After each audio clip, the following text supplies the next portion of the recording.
Hello everyone. Good evening to all and welcome to An Academy.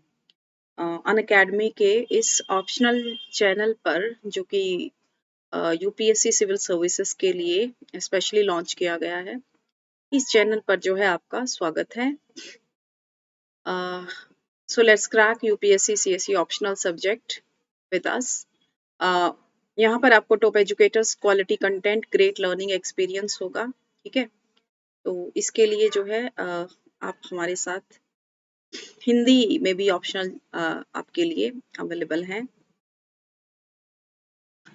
आप India के इस सबसे बड़े लार्जेस्ट लर्निंग प्लेटफॉर्म से कैसे जुड़ सकते हैं? सब्सक्रिप्शन के थ्रू. ठीक है, यानी कि ऐसा कोर्स जो इंडिया के बेस्ट टॉप एजुकेटर्स ने आपके लिए बनाया है. आपको यहाँ पर कोर्स कैसे कराया जाएगा? डेली लाइव क्लास होंगी जहाँ पर आप अपने एजुकेटर के साथ डिस्कशन में इंगेज हो सकते हैं, अपने डाउट्स क्लियर कर सकते हैं और आपको जो है एग्जाम पैटर्न पर सिलेबस कराया जाएगा और आप अपनी परफॉर्मेंस को चेक करने के लिए आपके टेस्ट भी करवाए जाएंगे, आपको क्विजेस भी कराई जाएंगी. ठीक है, और एक ही सब्सक्रिप्शन से आपको सभी कोर्सेज का एक्सेस मिल जाएगा. मान लो आप ऑप्शनल पेपर के लिए जा रहे हैं तो ऑप्शनल पेपर एक लेना होता है, ऑप्शनल जो सब्जेक्ट होता है, लेकिन आपको सभी ऑप्शनल सब्जेक्ट्स की जो है यहाँ पर एक्सेस मिल जाएगी. राइट, जितने भी ऑप्शनल सब्जेक्ट है, हिस्ट्री भी, polity, geography, political science, each and everything you will get here. Right, और ये मेरा अन अकेडमी का जो है टेलीग्राम लिंक है. आप मुझे यहाँ पर कंसर्न मैसेज कर सकते हैं. राइट, कोई भी रिगार्डिंग योर एनी क्वेरी. और ये मेरा अन अकेडमी का प्रोफाइल है, आप मुझे यहाँ पर फॉलो कर सकते हैं. Right, and this is about me. मैंने 2 बार से यूपीएससी सिविल सर्विसेज का इंटरव्यू, पॉलिटिकल साइंस और इंटरनेशनल रिलेशन, ये मेरा ऑप्शनल सब्जेक्ट है and I am having excellent writing skill, command, 5 years teaching experience, and these are my teaching subjects. Right,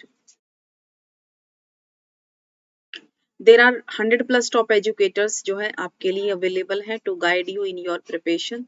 So go with their for their help और अपने dream job को आप complete कर सकते हैं. ये ऑप्शनल के लिए आपके लिए जो है एडमिशन अवेलेबल है जो कि 1 महीने से 3 साल के लिए है. ठीक है, तो आप 1 साल, 2 साल, 3 साल के लिए जा सकते हैं. ठीक है, जितना यहाँ पर आपको 3 साल में पे करना पड़ रहा है उससे ज्यादा आप जो है ऑफलाइन में आपका हो जाता है. ठीक है, और अगर आप 3 साल के लिए जाना चाहते हैं तो 1250 रुपए महीने के हिसाब से भी ईएमआई के थ्रू भी आप जा सकते हैं. ठीक है, और ये देखिए आपका 10% ऑफ भी हो जाएगा. ठीक है, अगर आप मेरा किरण 1 कोड रेफरल अप्लाई करेंगे you will get 10% off here. Right, discount आपको हो जाएगा. ये जनरल स्टडीज के लिए आपके लिए अवेलेबल है जो 2 हैं, प्लस और आइकॉनिक. प्लस में क्या होगा, ये भी 1 महीने से 3 साल के लिए अवेलेबल है. आप जस्ट ग्रेजुएशन के फर्स्ट ईयर और सेकंड ईयर में अपनी प्रिपरेशन को स्टार्ट कर सकते हैं. राइट, और किरण 1 इज माई रेफरल कोड, तो आपको 10% ऑफ यहाँ पर हो जाएगा.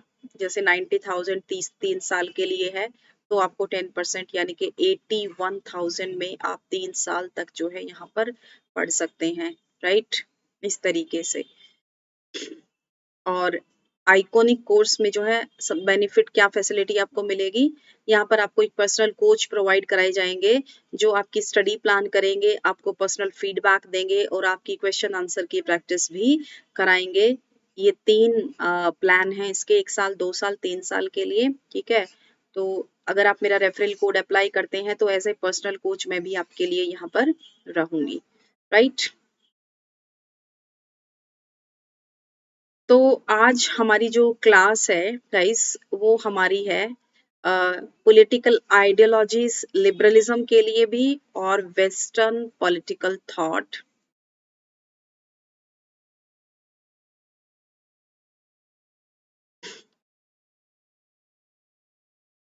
जॉन लॉक के लिए भी. ठीक है, तो ये दोनों चीजें जो है आज हम यहाँ पर पढ़ेंगे. Right, so let's start. Liberalism से जो है या जॉन लॉक से किस तरीके से क्वेश्चन पूछे जाते हैं, ये देखिए. ये जॉन लॉक है. ठीक है, and he is known as father of and he is known as father of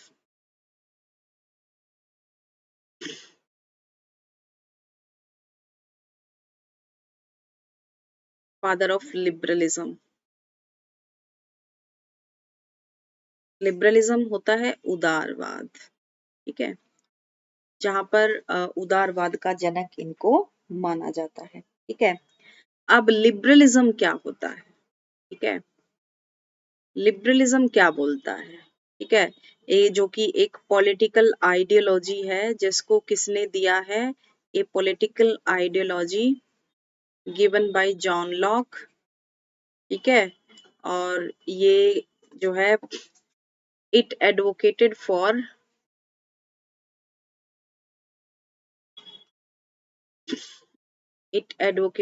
the rights of men, for the rights of men and not state, ठीक है, और जहां पर liberty of man is the central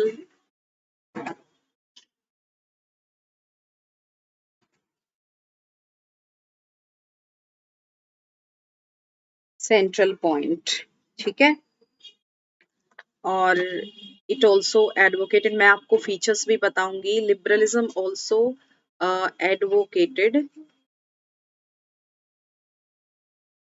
limited government,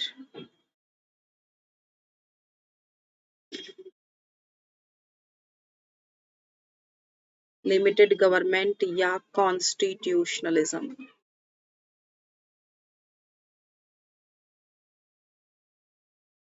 right, constitutionalism की बात करते हैं, ठीक है।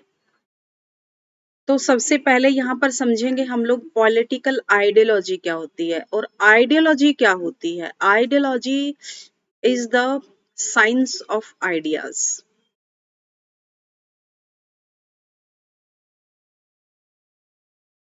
ठीक है, ये विचारों का विज्ञान होती है, ठीक है, जब विचारों के बीच एक साइंस आ जाती है, विचारों के का बेस एक साइंटिफिक टेम्परामेंट होता है, that is called as ideology, ठीक है, यानी कि कुछ ऐसे विचार होते हैं जिनकी यूनिवर्सल एक्सेप्टेंस होती है, ठीक है, यूनिवर्सल एक्सेप्टेंस, जिनमें मानवता सर्वोपरि होती है, ठीक है, जिन्हें लोग फॉलो करते हैं।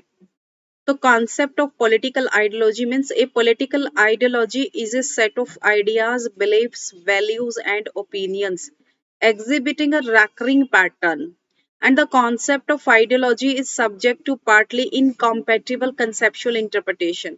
देखिए यहाँ पर आपको इतना ज्यादा कंफ्यूज होने की जरूरत नहीं है. You just simply mention that ideology is the science of ideas. ठीक है. और ट्रेसी रहे हैं जिन्होंने आइडियोलॉजी को डिफाइन किया है कि आइडियोलॉजी होता क्या है, राइट। अगर पॉलिटिकल, कोई भी आइडियोलॉजी पॉलिटिकल भी हो सकती है, सोशल भी हो सकती है, ठीक है, इकोनॉमिक भी हो सकती है, राइट। तो आइडियोलॉजी अलग अलग तरह की होती है, तो जो पॉलिटिक्स में ठीक हो, जैसे लिबरलिज्म क्या है, एक पॉलिटिकल आइडियोलॉजी है, सोशलिज्म क्या है, मार्क्सिज्म क्या है, ठीक है, तो ये सारी की सारी पॉलिटिकल आइडियोलॉजी है, लेकिन इनके एप्लीकेशन सोसाइटी में भी है, इकोनॉमिक फील्ड में भी है, राइट। तो लिबरलिज्म एक ऐसा विचार, अब आप देखिए लिबरलिज्म में लिबर्टी ऑफ मैन को बहुत ज्यादा इंपॉर्टेंस दी जाती है, तो इस चीज को सब फॉलो करते हैं। डेमोक्रेसी एक यूनिवर्सल वैल्यू है, सब एक्सेप्ट करते हैं, तो डेमोक्रेसी क्या होगी, एक पॉलिटिकल आइडियोलॉजी होगी। जस्टिस क्या है, पॉलिटिकल आइडियोलॉजी। इक्वालिटी क्या है, पॉलिटिकल आइडियोलॉजी, ठीक है। फ्रेटर्निटी क्या है, लिबर्टी क्या है, ये सारी के सारे वैल्यूज, मैंने बताया ना कि आइडियोलॉजी क्या होती है, ये सेट ऑफ आइडिया, बिलीफ्स और ओपिनियंस होती हैं जो एक स्पेसिफिक पैटर्न पर होती है ना, जिसका कुछ एक सिस्टम होता है, एक साइंस होती है उनके पीछे, that is called political ideology, right. अब लिबरलिज्म की बात करते हैं, ठीक है। तो लिबरलिज्म जो है थोड़ा सा इजी वे में हम यहाँ पर इसको समझकर चलेंगे, ठीक है। तो लिबरलिज्म एकदम इजी लैंग्वेज में क्या होगी, इसको इजीली हम कैसे समझेंगे, ठीक है। तो लिबरलिज्म को देखिए, बेसिकली ये जो विचार था ये ब्रिटेन से एक ब्रिटिश या इंग्लिश जो है ये पॉलिटिकल थिंकर रहे हैं। ब्रिटेन में क्या होता है 1688 में, ठीक है, ग्लोरियस रिवॉल्यूशन होती है। क्या होती है? ग्लोरियस रिवॉल्यूशन होती है, ठीक है। और फिर अमेरिका में क्या होता है? अमेरिका में 1766 में रिवॉल्यूशन होती है, अमेरिकन रिवॉल्यूशन, ठीक है। फिर फ्रेंच में रिवॉल्यूशन होती है 1789 में, ठीक है। तो ये सारी की सारी चीजें किस पर एम्फेसिस देती हैं? Liberty of man, fraternity, liberty, equality, justice, किसकी बात करते हैं? लिबर्टी की बात करते हैं। तो इनसे इंस्पिरेशन ली, ठीक है, और लिबरलिज्म को एक आइडियोलॉजी के रूप में इस्टेब्लिश किया, right. Now, liberalism is a principles of politics which insists on liberty of individual, right? That takes protecting and enhancing the freedom of the individual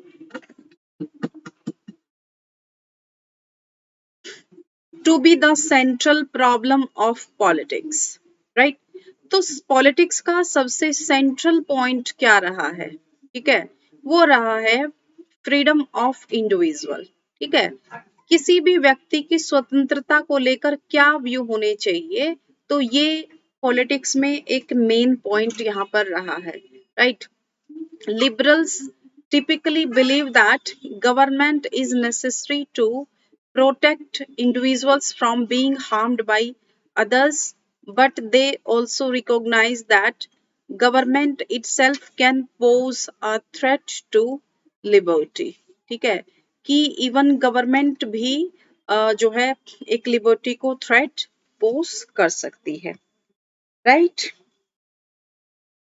और लिबरलिज्म जो आया है वो इन तीन चीजों से इंस्पायर था, ठीक है, क्योंकि इन चीज को जो है जो ग्लोरियस रिवॉल्यूशन थी इसके तो आई विटनेस ही रहे हैं जॉन लॉक, ठीक है। आगे फिर ये उनके बाद हुई है, ठीक है। तो आगे आगे चलकर, क्योंकि लिबरलिज्म एक थिंकर तक सीमित नहीं रहा है, आगे चलकर लिबरलिज्म भी जो है डेवलप होता है, उसमें भी काफी रिफॉर्म आते हैं। स्टार्टिंग में कुछ लिबरलिज्म था, फिर आगे, ठीक है, क्योंकि लिबरलिज्म को भी डिवाइड किया जाता है, ये मैं आपको आगे पढ़ाऊंगी, राइट। अब यहाँ पर हमें क्या समझना है, बेसिकली लिबरलिज्म का जो उद्भव हुआ था वो कैसे हुआ था, ये हम यहाँ पर थोड़ा सा समझते हैं। कैसे? देखो, पहली चीज तो हमें यहाँ पर क्या देखनी है कि liberalism, this ideology this ideology came into existence against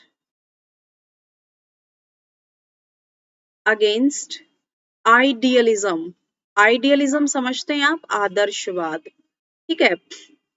आदर्शवादी, जो आदर्शवाद है वो विचारधारा थी आदर्शवादी, आइडियलिज्म है ना, जो आइडिया को सुपीरियर मानते हैं। और आइडियोलॉजी में डिवाइन थ्योरी ऑफ राइट्स को प्रेफरेंस दी जाती थी, डिवाइन थ्योरी ऑफ राइट्स। और इसका मतलब क्या था? ये सारे के सारे राइट्स किसके लिए? Rights for monarchy, rights for king, ठीक है। तो ये क्या बोलते थे कि king is the representative of God and king is only answerable to God, king is not answerable to people, right. और लोग भी उनसे जवाब नहीं मांग सकते। और king is the shadow of God on this earth, representative of God on this earth, इसलिए king is the ultimate and the final authority. You can't question on the orders of king, है ना। इसी तरीके का तो France में हुआ करता था, तो डिवाइन राइट्स थे, ठीक है। तो मतलब अधिकारों का जो दैवीय सिद्धांत था, फिर उसके अपोजिट में तो जहां पर राइट्स की बात होती थी, स्टेट की, किंग की, राजा की ही बात होती थी कि उसी के अधिकार, बाकी सबके लिए ड्यूटीज की, राइट्स की कोई बात नहीं होती थी। तो उसके अगेंस्ट में ये विचार दिया गया कि नो, लिबरलिज्म ने डिवाइन थ्योरी ऑफ राइट्स को क्रिटिसाइज किया और मैन के राइट्स को एडवोकेट किया कि मैन इज सेंट्रल पॉइंट, यानी कि कोई भी चीज मैन से सुपीरियर नहीं है। This is the man who is the superior. Okay, तो man's liberty is central point in liberty. देखो लिबरलिज्म से क्या आया है, वो आया है लिबर्टी, यानी कि एक ऐसी आइडियोलॉजी जो पर्सन की या किसी भी इंडिविजुअल की लिबर्टी को इम्पोर्टेंस दे, उसके राइट्स की बात करे, और स्टेट भी, even government is not superior than man's liberty. अगर यहाँ पर गवर्नमेंट भी है, स्टेट भी है, so that the function of that state is to protect the rights of individual, the liberty of the individual। इसीलिए ये बात करते हैं लिमिटेड गवर्नमेंट की, कॉन्स्टिट्यूशनलिज्म की, है ना, क्योंकि ये स्टेट को अच्छा नहीं मानते, एक आवश्यक बुराई है। आवश्यक बुराई की आवश्यक क्यों है? क्योंकि राइट्स का वायलेशन नहीं होना चाहिए, लिबर्टी की प्रोटेक्शन होनी चाहिए। So this is all about it, right? Is that clear to you? Okay, ठीक है। तो ये रिजल्ट जो है निकल कर यहाँ पर सामने आए थे, ठीक है। तो जितनी भी रिवॉल्यूशन हुई तो हर जगह तो लिबरलिज्म को काफी अडॉप्ट किया, तो आज भी जो है लिबरलिज्म को अडॉप्ट किया जाता है। लिबरलिज्म को एक आइडियोलॉजी के रूप में जो है यहाँ पर फॉलो किया जाता है। समझ में आया आपको? ठीक है।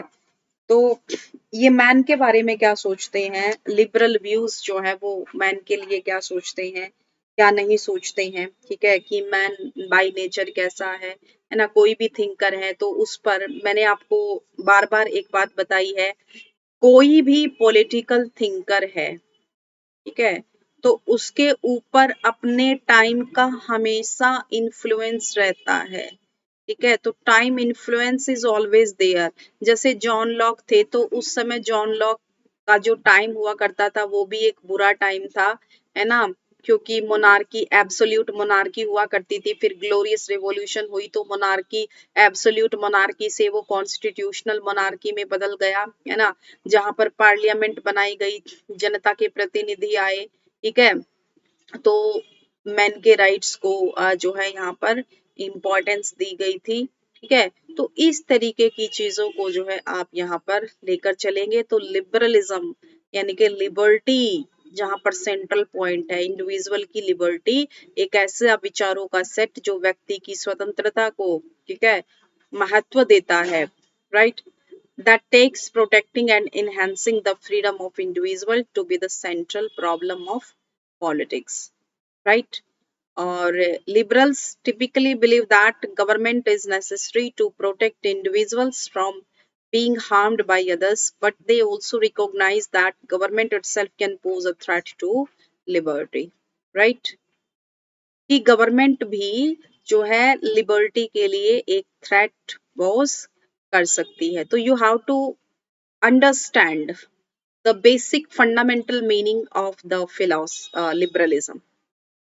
The intellectual founders of liberalism were the English philosopher John Locke. ये टाइम है 1632 से 1704, who developed a theory of political authority based on natural individual rights and the consent of the governed। ये बहुत इंपॉर्टेंट चीज है, ठीक है।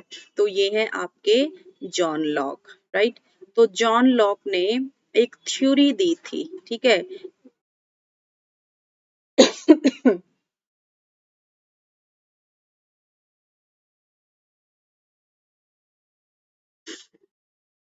he advocated theory. अब वो थ्योरी कौन सी थी, ये सबसे पहले समझिए आप, ठीक है। सबसे पहले आप लिखेंगे कि John Locke is the father of liberalism, okay, through which he advocated natural rights theory, या आप ऐसे समझिए इसको।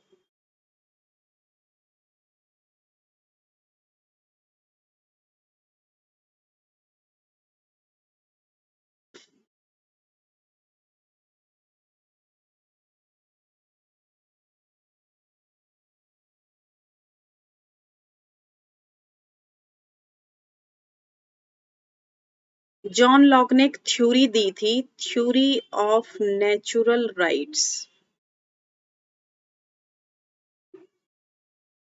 Against divine rights.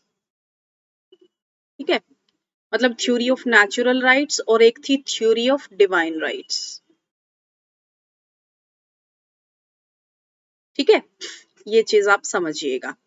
तो जो ये नेचुरल राइट की जो थ्योरी आई, इसी ने जॉन लॉक को इतना फेमस कर दिया, इतना बड़ा पॉलिटिकल कंट्रीब्यूशन इनका आ गया। तो ये थ्योरी ऑफ नेचुरल राइट्स यानी कि प्राकृतिक अधिकारों का सिद्धांत, ठीक है। तो यहाँ पर क्या बात करी, इस थ्योरी को कैसे एक्सप्लेन किया जॉन लॉक ने। जॉन लॉक ने कहा कि man is born free, man is born free, कि व्यक्ति जो है ना वो आजाद पैदा होता है विद थ्री नेचुरल राइट्स। वो अपने तीन नेचुरल राइट्स लेकर पैदा होता है, मतलब ये तीन ऐसे अधिकार हैं जो नेचुरली, जैसे ही उसने जन्म लिया, ये नेचुरली उसके साथ आते हैं।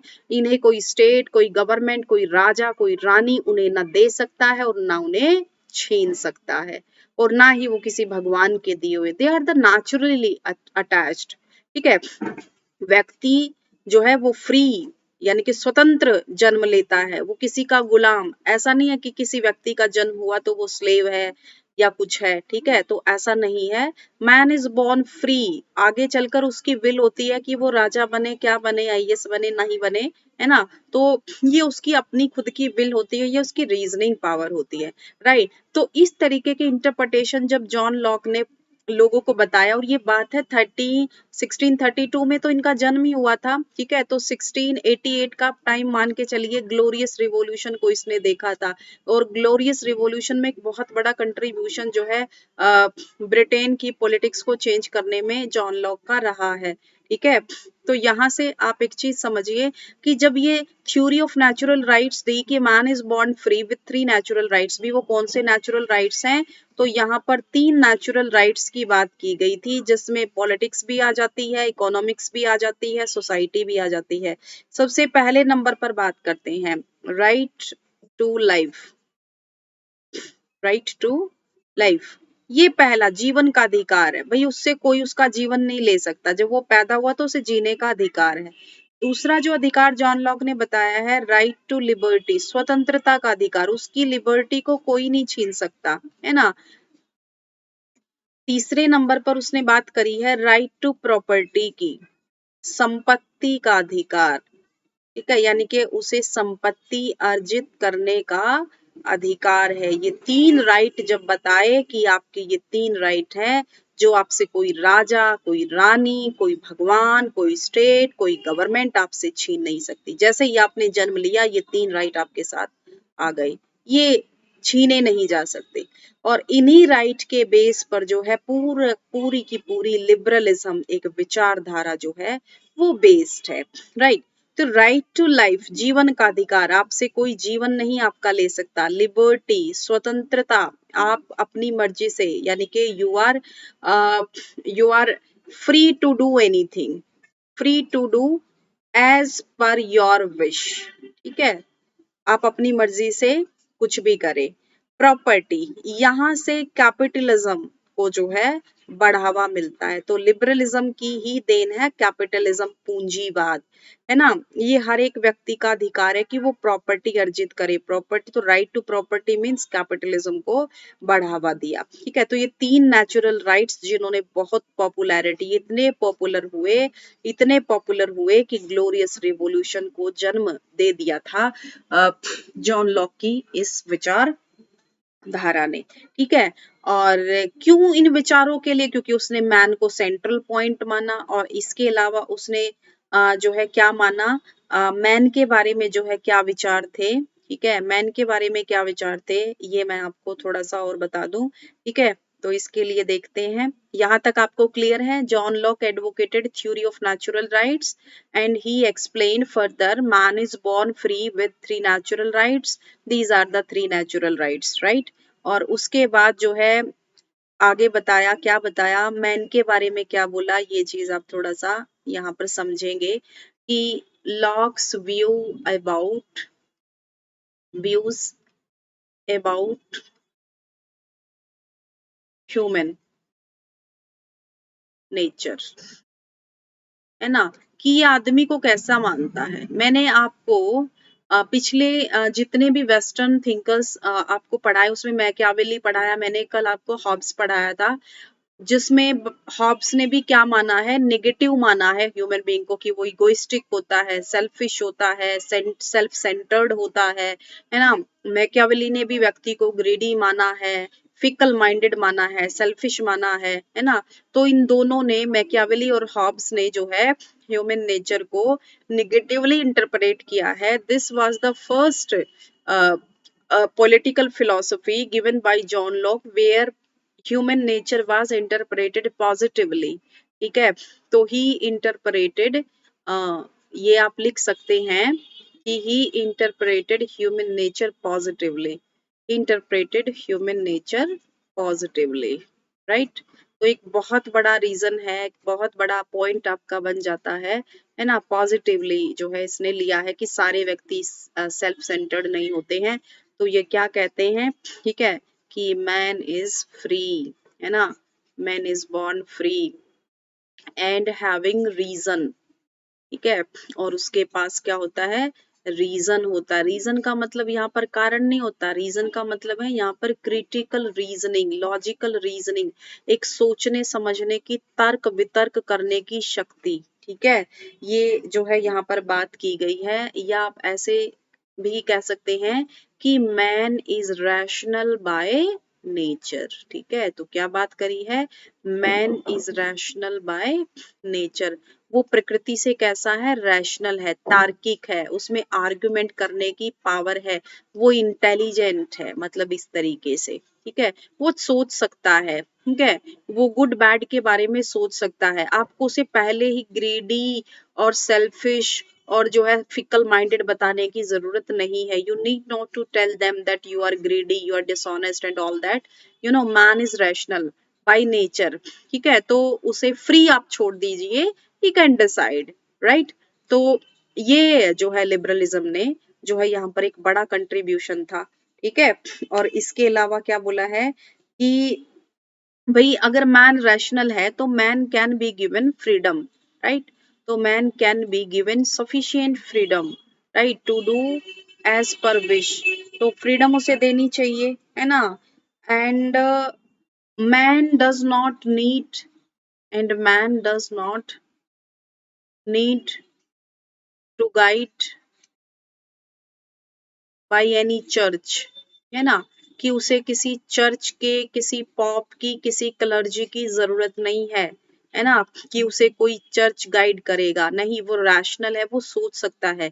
आप उसे जो है फ्रीडम दे दीजिए, ठीक है, किसी चर्च और स्टेट की उसको जरूरत नहीं है, ठीक है। तो मैन इज सेल्फ सेंटर्ड और सेल्फ इंटरेस्टेड, ठीक है। तो अगर वो अच्छा सोचेगा तो ऑब्वियसली जो है समाज के लिए भी अच्छा रहेगा, तो सेल्फ इंटरेस्टेड, ठीक है। और मैन इज बेस्ट जज ऑफ, इसके अलावा क्या बोलते हैं, मैन इज बेस्ट जज ऑफ हिज ऑन इंटरेस्ट, ठीक है, वो अपने हितों के बारे में अच्छे से सोच सकता है, right. And man needs to protect, and man needs rights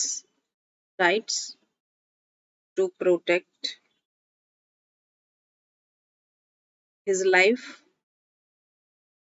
liberty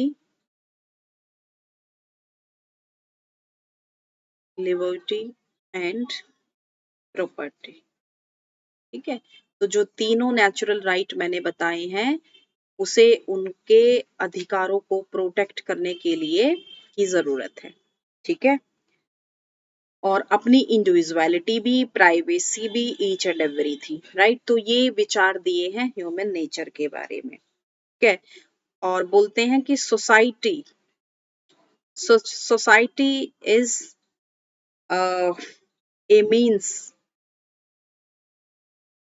and man is end, यानी कि society is part of man या society is made up of man, right, is end, यानी कि उद्देश्य मैन होना चाहिए, सोसाइटी उसका एक माध्यम होना चाहिए, वे सोसाइटी आपको कॉपरेट करे इन दिस वे, राइट, ठीक है। तो ये जो है यहाँ पर आप ये पर्पज आप याद रखेंगे, ठीक है, राइट। उसके बाद देखिए इकोनॉमिक फील्ड में जो है कैसे लिबरलिज्म को एडॉप्ट किया गया था।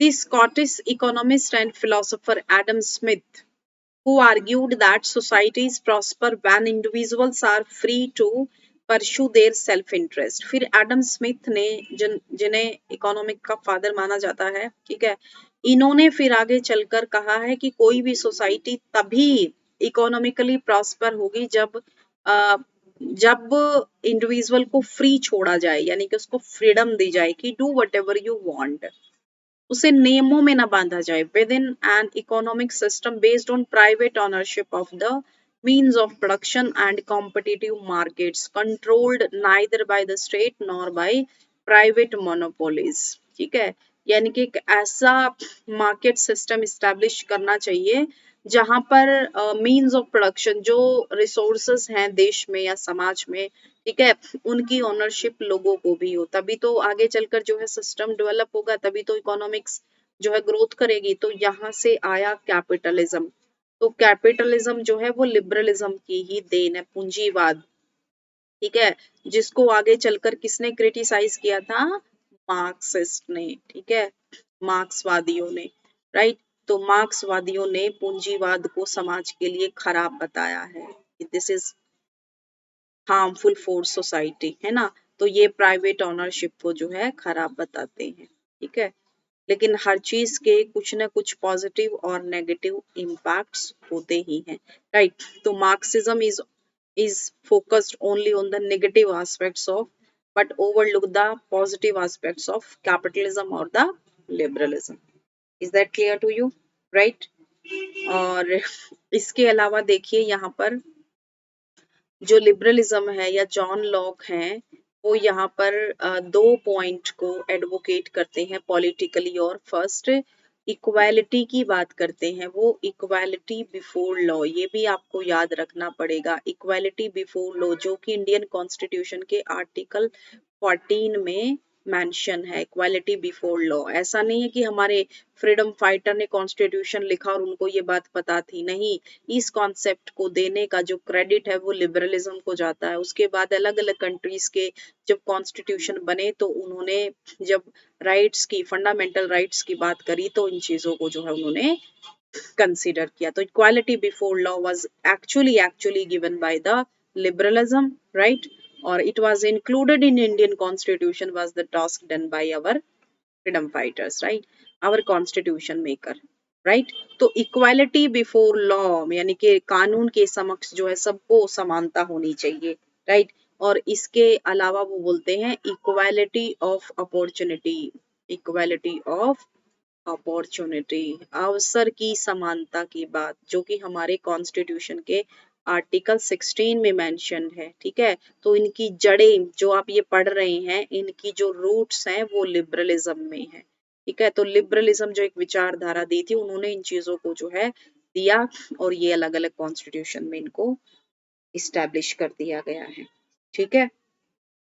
तो देखिए इक्वालिटी ऑफ अपॉर्चुनिटी और इक्वालिटी बिफोर लॉ, ये सारी की सारी चीजें जो है इंडिविजुअल की लिबर्टी को, उसके राइट्स को, या कहीं ना कहीं ये कैपिटलिज्म को ही सपोर्ट कर रही हैं, ठीक है। इक्वालिटी ऑफ अपॉर्चुनिटी, अवसर की समानता, यानी कि उनको भी प्राइवेट ऑनरशिप दीजिए, मीन्स ऑफ प्रोडक्शन की प्राइवेट ऑनरशिप दीजिए, ठीक है। आप रूल से तो उसको रेगुलेट कर ही सकते, इक्वालिटी बिफोर लॉ, ठीक है। तो rules regulations must be for everyone, right. तो फिर आगे चलकर इसको जो है इकोनॉमिस्ट और फिलोसोफर एडम स्मिथ ने भी, राइट, तो ये इतना आपके लिए, राइट। उसके बाद देखिए थ्योरीज जो है स्टेट की, लिबरल और क्लासिकल लिबरलिज्म क्या क्या दिया है, ये थोड़ा सा हम बाद में करेंगे। एक पॉइंट मैं यहाँ पर और बता दूं आपको। देखो, जो राइट टू प्रॉपर्टी है वो तो एकदम से क्लियरली किसको शो करता है, राइट टू प्रॉपर्टी। चलो ये लाल, ठीक है। तो राइट टू प्रॉपर्टी किसको शो करता है यहाँ पर, कैपिटलिज्म को। इसको कैपिटलिज्म, जिसे पूंजीवाद कहते हैं, यानी कि private ownership of the, what is the meaning of capitalism? Capitalism means private ownership of means of production,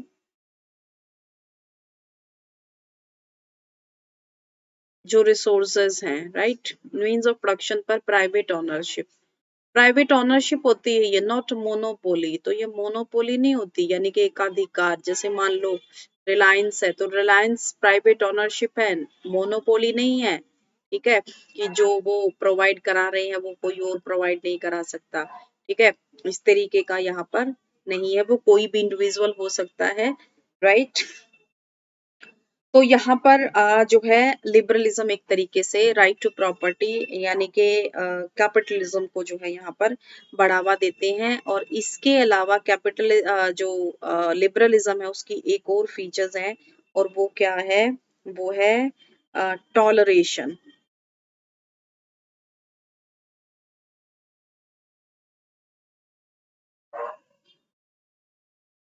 ठीक है,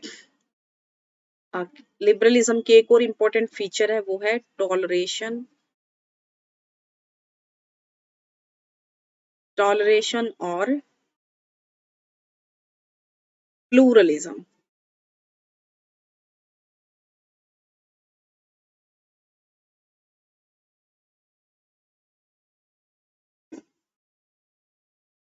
प्लूरलिज्म, राइट। तो टॉलरेशन का मतलब क्या होता है यहाँ पर, ठीक है। टॉलरेशन का मतलब है freedom of speech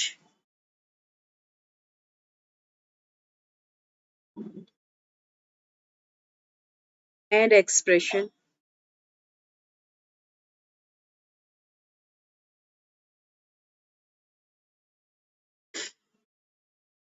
freedom of religion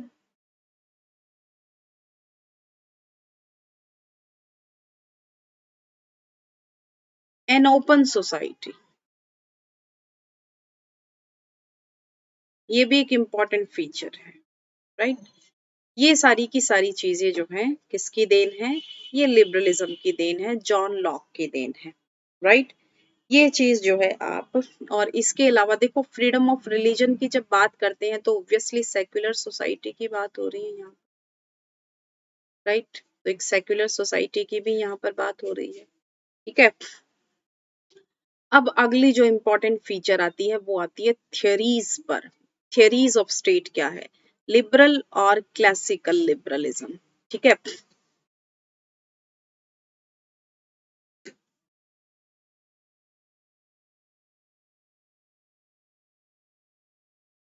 right.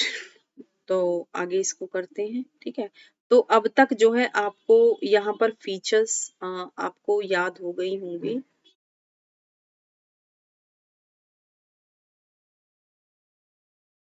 Right. ये सबसे इम्पोर्टेंट है, ठीक है। तो लिबरलिज्म का जो कॉन्सेप्ट, जो करक्स, जो सेंट्रल पॉइंट है, वो, क्योंकि पॉलिटिकल साइंस में पढ़ रहे तो सेंट्रल पॉइंट ऑब्वियसली स्टेट से रिलेटेड ही होगा, स्टेट सिस्टम से, पॉलिटिकल सिस्टम से, ठीक है, ठीक है। तो यहाँ पर लिबरलिज्म बेसिकली दो पार्ट में बांटा गया है, ठीक है। पहला जो लिबरलिज्म है वो है क्लासिकल लिबरलिज्म। क्या है, classical liberalism, and this is also called negative liberalism,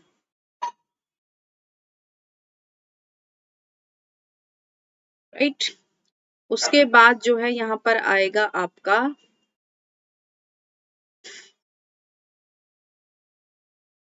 positive liberalism,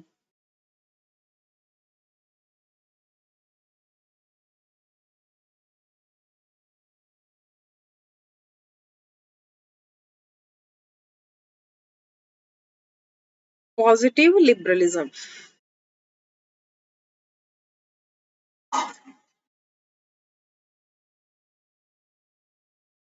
ठीक है, तो चलो मैं आपको बता दूं, ये थोड़ा सा आपको ध्यान से समझने की जरूरत है। Liberal, classical liberal, negative liberal are the same things, right.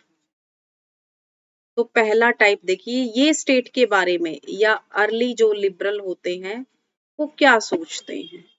Early liberals जो है स्टार्टिंग में, ठीक है, तो उन्होंने स्टेट के बारे में, गवर्नमेंट के बारे में क्या बोला है, ठीक है। तो इन्होंने बोला है liberal theory of state is classified as theory of laissez faire individualism. Laissez faire का मतलब होता है नॉन इंटरफेरेंस,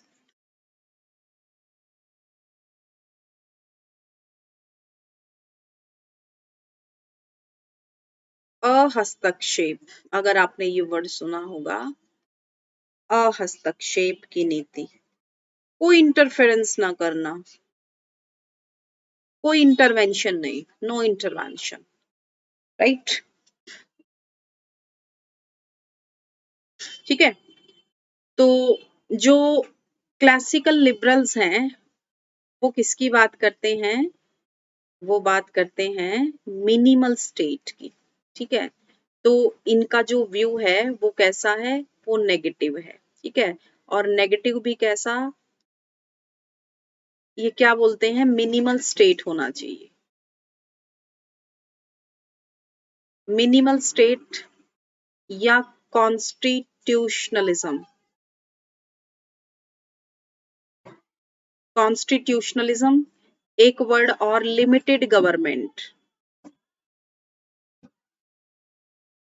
लिमिटेड गवर्नमेंट, ठीक है, जहां पर गवर्नमेंट के रोल को लिमिटेड किया गया है, उनके ऊपर रिस्ट्रिक्शंस लगाई गई हैं, ठीक है। तो नेगेटिवली यहाँ पर लिमिटेड, तो जो लिबरल्स थे, क्लासिकल लिबरल स्टार्टिंग में जॉन लॉक टाइप, उन्होंने क्या बोला है स्टेट के बारे में, दे एम्फेसाइज्ड और दे इंटरप्रेटेड स्टेट नेगेटिवली, है ना। इन्होंने बोला है लिमिटेड गवर्नमेंट होनी चाहिए, मिनिमल स्टेट होना चाहिए, कॉन्स्टिट्यूशनलिज्म होना चाहिए, है ना। यानी कि ये सारा का सारा ऐसा सिस्टम होना चाहिए जो कि केवल एक ही काम करना है यहाँ पर स्टेट का, ठीक है। क्या है, एक फंक्शन बताया है इन्होंने स्टेट के लिए, और वो क्या फंक्शन है, only to protect the liberty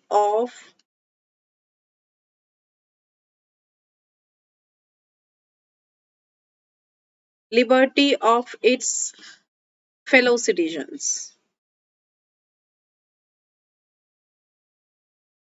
केवल अपने नागरिकों की लिबर्टी के काम ही करेगा, भाई स्टेट का बस यही काम है और कोई काम नहीं है, ठीक है।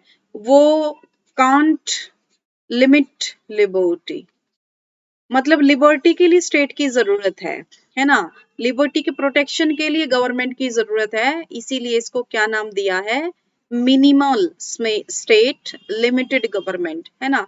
कि बाकी आपका और कोई काम नहीं है, आपका बस यही फंक्शन है, मतलब बाकी जो एक गवर्नमेंट एक स्टेट कर सकता है उसके सारे फंक्शन को ओवरलुक किया है, right. And it was developed by the classical liberalism, ये रोल जो है इन्होंने स्टेट के लिए बताया है ना। जैसे मान लो आप हो, आप बच्चे हो, है ना, तो मम्मी पापा आपको बोल दे कि आप सिर्फ घर का काम करने के लिए नहीं हो, ठीक है, आपने आपको हमने इसलिए पैदा किया है कि आप हमारी बुढ़ापे में सेवा करें, और आपको कोई राइट ना दे, कुछ ना दे आपको पढ़ने का, आगे कुछ अपना कोई अधिकार न दे, सिर्फ आपको आपको एक ड्यूटी दे दें कि बस आपको ना घर का काम करना, हमें खाना दीजिए, हमारे कपड़े धुलिए, मतलब दिस दैट। अगर मम्मी पापा आपको ऐसा बोल दे तो आपको क्या लगेगा कि मेरा तो जीवन ही खराब हो गया, मैं तो बस ऐसे ही पैदा हो गया, है ना। तो यही चीज जो है क्लासिकल लिबरलिज्म ने बताई है। इन्होंने बोला है कि जो ये स्टेट बनाया है, जो ये पॉलिटिकल सिस्टम जो है हुआ है, इसका काम केवल क्या है, केवल इंडिविजुअल की लिबर्टी को ही प्रोटेक्ट करना है, ठीक है। इसीलिए इन्होंने एक पॉइंट और बोला है कि state is a necessary evil, इन्होंने क्या बोला है, स्टेट इज ए नेसेसरी, मतलब यूटिलिटेरियन जो है उसकी चीज, एक इसका जो पर्सपेक्टिव है वो थोड़ा नेगेटिव है ना। State is necessary evil, evil एक आवश्यक बुराई है। आवश्यक इसलिए है क्योंकि लिबर्टी की प्रोटेक्शन करनी है। भाई मान लो सब लोग प्राइवेट प्राइवेट हो गए, मैं भी प्राइवेट आप भी प्राइवेट है ना, और आप मेरे राइट्स को वोलेट कर रहे हैं, आप मेरी प्रॉपर्टी छीन रहे हैं, आप मेरे राइट टू लाइफ को ले रहे हैं, है ना, आप मेरी लिबर्टी छीन रहे हैं। तो मैं किसके पास जाऊंगी? तो कोई ना कोई तो ऐसी पावर होगी ना जो मेरी लिबर्टी को प्रोटेक्ट करेगी, क्योंकि ऐसे तो आपस में लिबर्टी तो कोई ऐसे प्रोटेक्ट प्रोटेक्ट होगी ही नहीं जब तक कोई सेंट्रल अथॉरिटी नहीं होगी। तो यहाँ पर बोला है कि स्टेट इज नेसेसरी, नेसेसरी इसलिए just to protect the liberty and evil, because evil इसलिए है क्योंकि इसके होने से व्यक्ति की लिबर्टी पर कुछ रेस्ट्रिक्शंस लगती हैं, है ना, restrictions on liberty, on liberty. भाई लिबर्टी की प्रोटेक्शन भी यही करता है, और अगर इसको लिबर्टी की प्रोटेक्शन करने के लिए कुछ रूल रेगुलेशन बनाने पड़े, कुछ लॉ बनाने पड़े, तो उससे हमारी लिबर्टी रिस्ट्रिक्ट भी होगी, राइट। तो मतलब दोनों ही बात बोल रहे हैं, तो this is called negative interpretation. तो क्लासिकल लिबरलिज्म वाले जो है इस तरीके का थॉट प्रोसेस जो है यहाँ पर प्रेजेंट किया है। Is that clear to you? Right.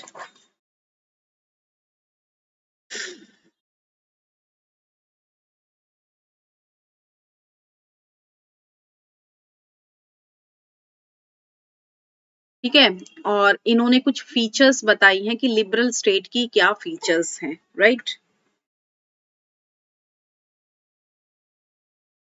It placed individual at the centre of its philosophy.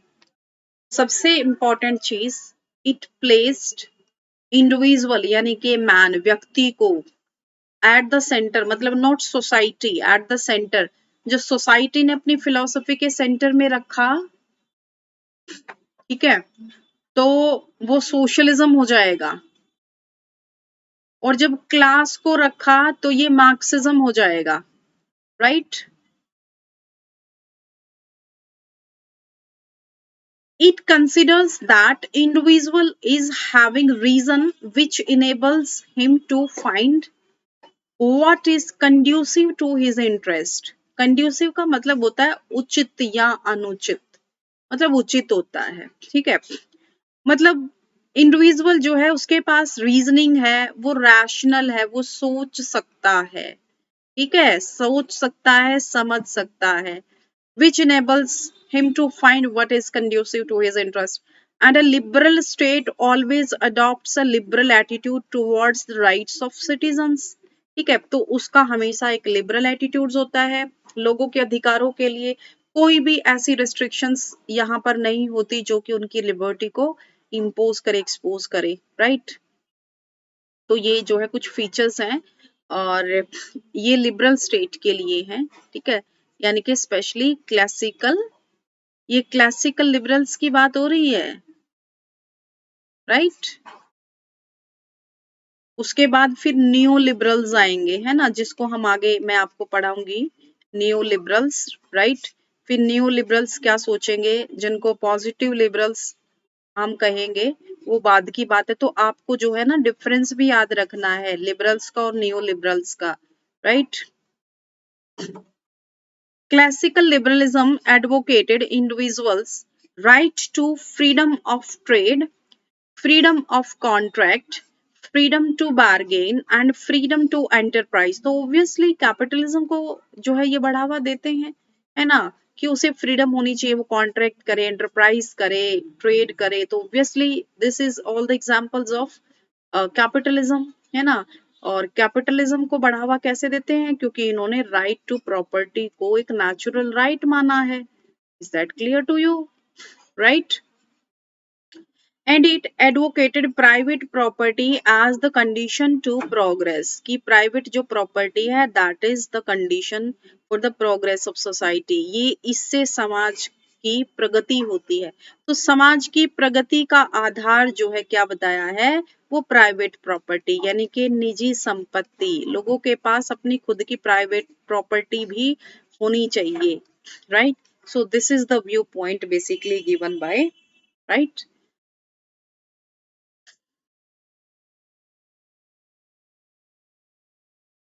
इसके बाद देखिए फंक्शन क्या है, द फंक्शन ऑफ गवर्नमेंट, ये कौन बताते हैं, ये क्लासिकल लिबरल्स बताते हैं। ये अभी तक हम जो भी कुछ पढ़ रहे हैं वो क्लासिकल लिबरल्स के बारे में पढ़ रहे हैं।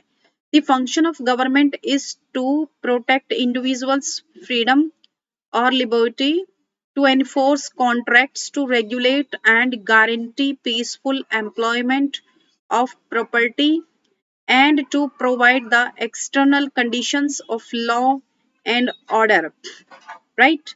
And it also advocated the policy of laissez-faire, which means leave alone और द नॉन इंटरफेरेंस, भी व्यक्ति को आप फ्री छोड़ दीजिए, उसकी लाइफ में या उसके बिजनेस में आप कोई इंटरफेरेंस नहीं। जैसे आपने सुना होगा ना फ्री मार्केट इकोनॉमी, जो ये फ्री मार्केट इकोनॉमी होती है यानी कि आप अपनी प्रॉपर्टी का, अपने प्रोडक्शन का जो प्राइस है वो खुद तय करेंगे, कितनी आपकी लागत है, ठीक है। और अगर आप अपना प्राइस खुद तय करेंगे तो आपको उसी के हिसाब से जो है गवर्नमेंट को टैक्स भी पे करना होगा। मान लो आपने एक मोबाइल मैन्युफैक्चरिंग की कोई भी इंडस्ट्री लगाई, आपने गवर्नमेंट से जो है परमिशन ले ली और आपने मोबाइल मैन्युफैक्चर करने लगे, ठीक है। अब आप अपने मोबाइल मोबाइल की वैल्यू रख दो कि मेरी तो 1 लाख है, मैं तो 1 लाख का मोबाइल बेचूंगा, मेरी मर्जी। फ्री मार्केट इकोनॉमी का मतलब ये नहीं होता है, ठीक है, बेचिए। लेकिन 1 लाख रुपए का जब आप बेचेंगे तो 1 लाख रुपए के हिसाब से ही गवर्नमेंट को आपको टैक्स भी पे करना पड़ेगा, ठीक है। इसीलिए आपने देखा होगा कि जनरली जब आप किसी शोरूम वगैरह पे जाते हैं तो आपने देखा होगा ये 999 वाला कॉन्सेप्ट होता है ना। तो जैसे 5,000 न रख के 4999, 499, 999 ये प्राइस होते हैं, 5999 ये प्राइस होते हैं। जानते हैं क्यों होते हैं? Just because of tax. और ये एक मार्केट स्ट्रेटजी होती है कस्टमर को अट्रैक्ट करने की। मतलब 6,000 सुनने में लगता करे 6,000 है, और 5,999 सुनने में लगता है चलो 5 है ना। तो ये एक मार्केट स्ट्रेटजी होता है। और 5,999 पर टैक्स बच जाता है, 6,000 पर टैक्स नहीं लगता, ठीक है। मतलब 6,000 पर लगता है, 5,999 पर इतना टैक्स नहीं लगता। तो वो टैक्स कैलकुलेशन में भी तो टैक्स इवेजन वाली चीजें भी जो है यहाँ पर हो जाता है, तो प्रॉफिटेबल होता है। तो कुछ ऐसी मार्केट स्ट्रेटजी होती है, राइट। तो ये सब फ्री मार्केट इकोनॉमी को रन करने की बातें होती हैं, ठीक है। तो हो सकता है गवर्नमेंट 6,000 पर टैक्स इम्पोज करे तो 5,999 लगे, तो गवर्नमेंट को टैक्स भी ना देना पड़े, प्रॉफिट भी हो गया, ठीक है। तो इस तरीके से। और 1 रुपया तो होता ही नहीं। मान लो 99 की कोई चीज आपने 100 रुपया दिया तो वो आपको उठा के 1 रुपए की टॉफी दे देगा, है ना। तो वो जो टॉफी है तो पूरा का पूरा प्रॉफिट गया उसकी जेब में 100 रुपए, क्योंकि 99 पे जो है टैक्स भी नहीं देना, है ना। टैक्स तो 100 पे देना है, क्योंकि ये डबल फिगर है, ये 3 फिगर है, राइट। तो इस तरीके से जो है चीजें फ्री मार्केट इकोनॉमी में रन होती, ठीक है। तो this is the important point, right.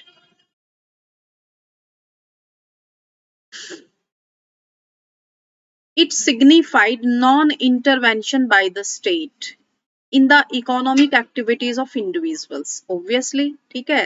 तो उसकी इकोनॉमिक एक्टिविटीज में जो है कोई इंटरवेंशन ना करे।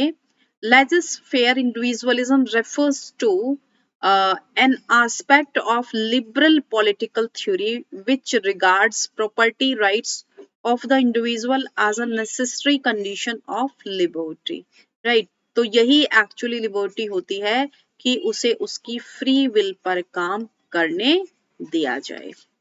Is that clear to you, right. Next one, this theory called state as necessary evil, ये चीज मैंने आपको बताई है। क्यों कहा है स्टेट एक नेसेसरी इविल है, मतलब गवर्नमेंट को, जैसे हमारी मोदी गवर्नमेंट है तो लिबरल्स क्या कहते हैं, ठीक है, कि जरूरी बुराई है ना। क्यों है जरूरी बुराई? क्योंकि लिबर्टी की प्रोटेक्शन भी स्टेट के बिना नहीं हो सकती, तो जरूरी है। और इविल क्योंकि ये लिबर्टी पर रेस्ट्रिक्शंस लगाती, इससे जो है इंटरवेंशन होता है, रेस्ट्रिक्शंस लगती हैं लिबर्टी पर या फ्रीडम पर, है ना। तो दोनों ही बातें बोल रहे हैं ये लोग, है ना। तो इट इज इविल, तो ये जॉन लॉक ने ये बात बोली थी, जॉन लॉक ने बोला है ये, right. It is evil because it imposes restrictions and regulate the freedom of man, right, इसीलिए बुराई है। Though it is necessary because without regulation freedom cannot be safeguarded। भाई ये जरूरी भी है क्योंकि बिना इसके रेगुलेशन के फ्रीडम को सेफ गार्ड नहीं किया जा सकता। The advocates of this theory includes Adam Smith, जर्मी Bentham, James mill and Herbert Spencer. तो ये एडवोकेट हैं, मतलब एडवोकेट का मतलब लॉयर नहीं होता है, ठीक है, ये इसके जो है पाइनियर्स हैं, मतलब इसको प्रमोट करने वाले हैं, पॉलिटिकल थिंकर, साइंटिस्ट, राइट। अभी हम लोग बात करेंगे नियो लिबरल थ्योरी और द पॉजिटिव लिबरलिज्म, ये उसके अपोजिट है, ठीक है। ये जो है नॉन क्लासिकल है, मतलब आगे चलकर फिर इसको इंटरप्रिटेशन दी गई थी, है ना। तो यहाँ पर इन्होंने स्टेट के रोल को क्या बताया था, एक नेसेसरी विल है, बस प्रोटेक्शन करना है, नॉन इंटरफेरेंस है, बाकी और तो कुछ स्टेट कर ही नहीं सकता। तो इन्होंने आगे, तो न्यू लिबरल्स कुछ नए थिंकिंग, कुछ नई मेंटेलिटी आई आगे चलकर, पॉलिटिकल इसमें कुछ रिफॉर्म किया गया, मॉडिफिकेशन किया गया, तो न्यू लिबरल थ्योरी आई। और इस न्यू लिबरल थ्योरी में जितने भी पॉलिटिकल थिंकर्स थे उन्होंने क्या बोला भाई, इन्होंने बोला नेगेटिव वालों को, भाई सारी बातें आपकी ठीक नहीं है, आपने कुछ जो है गलत भी बोला है, ठीक है। जरूरी नहीं है कि स्टेट का काम कि केवल लिबर्टी की प्रोटेक्शन करना ही है, ठीक है। स्टेट बहुत कुछ कर सकता है, क्या कर सकता है, तो it is called welfare state. तो इन्होंने जो स्टेट को बोला है वो बोला है कि state can do many many many things. तो state can be a welfare state. Positive role बताया है कि state is not always negative, it can restrict only, it not only restricts the freedom, rather it can play a very important role for the progress of society, right? And positive liberalism promoted the idea of welfare state as it pleaded for positive role of the state in securing welfare of its citizens, particularly of their vulnerable sections। okay, तो हमारी society में equality को promote करने के लिए, equality को, justice को promote करने के लिए जो है वेलफेयर करना भी जरूरी है। जो प्राइवेट प्रॉपर्टी नहीं कर सकती वो कौन करेगा, वो स्टेट करेगा। इसीलिए स्टेट को उसने वेलफेयरिंग रोल के लिए भी जो है बोला है। तो आज देखिए, आज प्रेजेंट में every state, every government is welfare government, है ना। पेंशन दी जाती है, जो हमारे वल्नरेबल सेक्शंस होते हैं, रिजर्वेशंस हैं, so many facilities were provided to minorities, women, children and the disadvantaged or the least advantaged sections of the society, इस तरीके की बहुत सारी फैसिलिटीज तो वेलफेयर स्टेट कर सकता है। तो this is not only the rest only to protect or to safeguard the liberty of the individual, right? It can do many more things beyond your expectations। तो ये बात बोली, भाई आप जो है सारी जो है नेगेटिव चीजें मत बताइए, पॉजिटिव चीजें भी। तो इन्होंने एक पॉजिटिव पर्सपेक्टिव स्टेट के लिए, सरकार के लिए पेश किया, ठीक है। तो ये चीज आपको समझ में आ गई होगी, है ना। अब देखिए वेलफेयर स्टेट क्या होता है, यानी कि कल्याणकारी राज्य क्या होता है ना। यानी कि उसकी कुछ ऐसी नीतियां होती हैं, a state that safeguards the liberty of its citizens and also undertakes regulations of free market economy in order to safeguard the interests of vulnerable sections like peasants, workers and consumers, like जो हर sections के बारे में सोचे, है ना। तो justice and equality giving policies,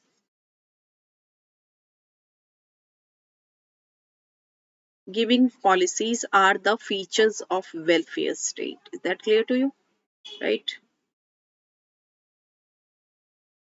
And James Mill was the first exponent of positive liberalism. After him, many political thinkers like T.H. Green, Hobhouse contributed to the theory of positive liberalism to remove the social inequalities, and Mill advocated the concept of social justice, है ना। तो इन्होंने social justice के concept को advocate किया है, promote किया है। अब social justice क्या होता है ये समझिए। What is the meaning of social justice?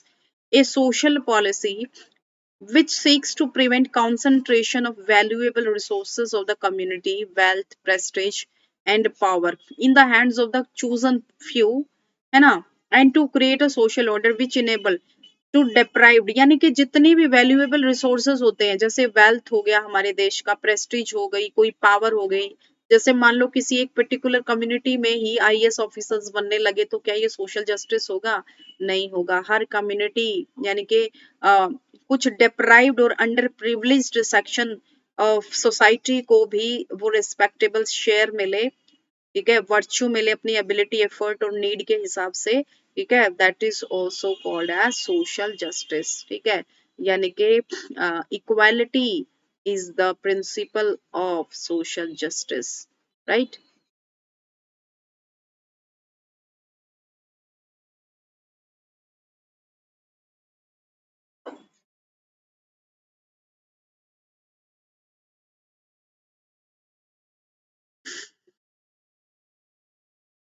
And the great merit of the liberal theory of the state lies in the in involving institutions and procedures for a constitutional government. Is that clear to you? Right? So this is for today. Thank you so much for being with me. अगर आप competition में रहना चाहते हैं, तैयारी करना चाहते हैं, ठीक है, तो जो है सब्सक्रिप्शन के लिए जाइए। 1 ईयर सब्सक्रिप्शन आपके लिए यूपीएससी की प्रिपरेशन के लिए बहुत सही है, ठीक है। लॉकडाउन की वजह से सारी जो कोचिंग इंस्टीट्यूशंस हैं उनके बेस्ट एजुकेटर्स अन अकेडमी पर अवेलेबल हैं, so take the benefit of those. Channel को आप सब्सक्राइब भी कर दीजिए ताकि आपको अपकमिंग क्लासेस का, मेरी क्लासेस का नोटिफिकेशन मिल जाए। तो thank you so much, this is my referral code. Thank you so much for watching this video, right? Tata, bye bye, take care.